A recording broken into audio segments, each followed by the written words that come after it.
Uthando lwakhe uyambulala uluntu lwami, angazi ngenze njani.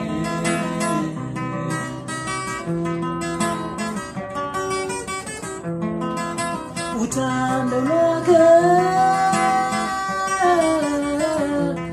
uyambulala uluntu lwami, angazi ngenze njani.